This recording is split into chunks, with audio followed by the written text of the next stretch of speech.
ہندوستان میں ریاستوں کا بٹوارا زبان کی بنیاد پر ہوا تھا، لیکن اردو سے ناانصافی برتی گئی۔ اگر اس وقت انصاف سے کام لیا جاتا تو آج اردو زبان کی بھی ایک الگ ریاست ابھری ہوتی۔ اس کے بجائے اردو بولنے والے علاقوں کو آپس میں بانٹ دیا گیا تاکہ یہ زبان سدا کے لیے ختم ہو جائے۔ اب تو حالت یہ ہے کہ ہر ریاست گیر زبان اردو زبان سے خوف زدہ ہے۔ بسم اللہ الرحمن الرحیم۔ عزیز القدر سامعین اکرام، یادگار سیریز کی آج کی اس مجلس میں اردو زبان کی ہمہ گیری مضمون ہے طالب علمی کے زمانے کا۔ آپ سماعت فرمائیں۔ آپ اور ہم سب جانتے ہیں کہ انسان کی زندگی میں سب سے مقدم و محترم رشتہ ماں کا ہوتا ہے۔ میں سمجھتا ہوں کہ اس ماں کی گود میں سیکھے جانے والی زبان، مادری زبان، ہمارے لیے مقدم اور محترم ہونی چاہیے۔ جس زبان میں لفظ ماں ہمیں دیا، اس کا احترام بھی اسی طریقے سے کرنا ہے۔ ماں کی گود میں سیکھے جانے والی زبان، اردو زبان کی اہمیت ہی کچھ الگ اور نرالی ہوتی ہے، کیونکہ مادری زبان میں ہر فرد اپنے خیالات کھل کر سکتا ہے، سوچ سکتا ہے، سمجھ سکتا ہے۔ مادری زبان ہر فرد کے لیے سب کچھ ہوتی ہے۔ اس کی جان اور اس کا ایمان مادری زبان وہ ہے جو ہر فرد کو اپنی ماں سے وراثت میں ملتی ہے، اور یہ زبان اپنے بولنے والوں کی تہذیب اور معاشرت کی ترجمان ہے، اور اپنے ملک کی ہندو مسلم تہذیب و کلچر کی بہترین امین اور عکاس ہے۔ اور یہ زبان ملک کے ہندو مسلمانوں کی مشترکہ زبان ہے۔ طوفان میں پلی یہ زبان کی آغوش میں کئی انقلابات سہارا ڈھونڈتے ہیں۔ اس زبان کو جتنا بھی دبانے کی کوشش کی جاتی ہے، یہ انتہائی بلند اپنا سر اٹھاتی ہے۔ آج کے سروے کے مطابق کم از کم دنیا کے 80 کروڑ انسان اردو کے رسم الخط کو پہچانتے ہیں، اور تقریباً 50 کروڑ انسان اس کو لکھنا جانتے ہیں۔ ہماری یہ زبان سب سے زیادہ شیریں، سب سے زیادہ فصیح و بلیغ، اظہار مطالب کے لیے وسیع میدان رکھتی ہے، انسانی جذبات کا کما حق ترجمانی کرتی ہے، حیات کی نزاکتوں کے فرق کو بڑی خوبی سے ادا کرتی ہے، اور نہایت درجہ مہذب و متمدن زبان ہے، اور عام فہم زبان ہے۔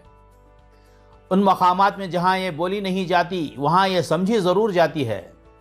ہندوستان، پاکستان، بنگلہ دیش کی ہر ریاست میں بولی اور سمجھی جاتی ہے۔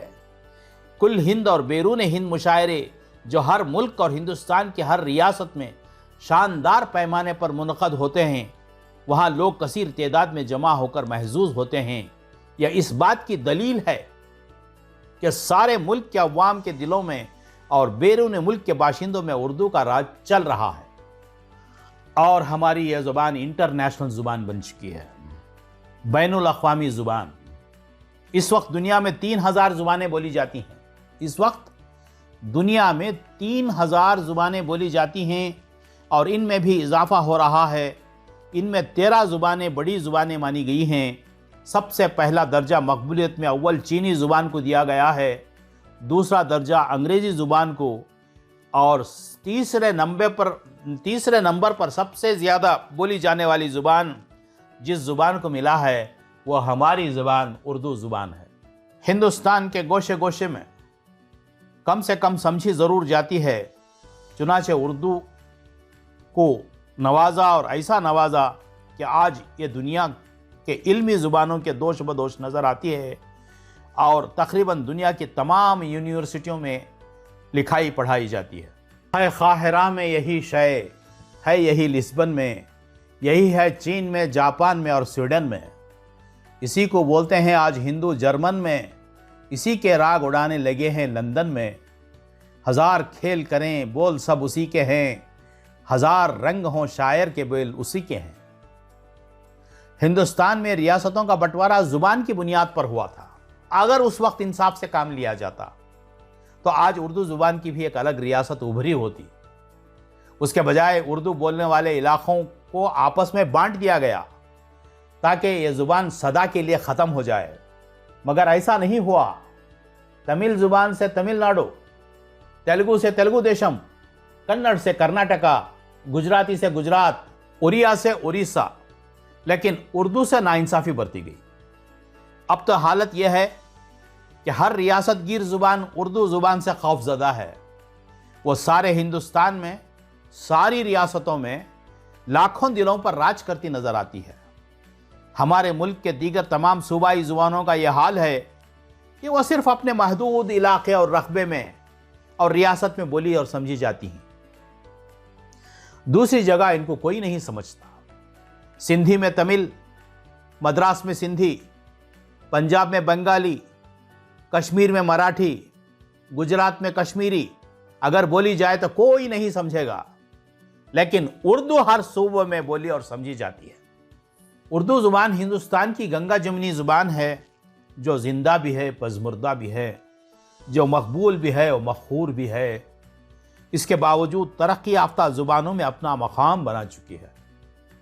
ہندوستان کی یہ نازوں کی پلی اتنے انقلابات و حوادثات سے گزر چکی ہے کہ بڑا سا بڑا حادثہ بھی اس پر اثر انداز نہیں ہو سکتا۔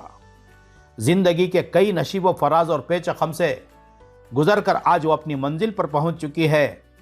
آج اپنی بقا کے لیے، ترقی و کامرانی کے لیے صرف ایسے چاہنے والوں کی ضرورت ہے جو اس کے مقام معراج سے واقف ہو چکے ہیں۔ اردو زبان کی ہمہ گیری کی پہلی قسط کا میں اختتام کر رہا ہوں۔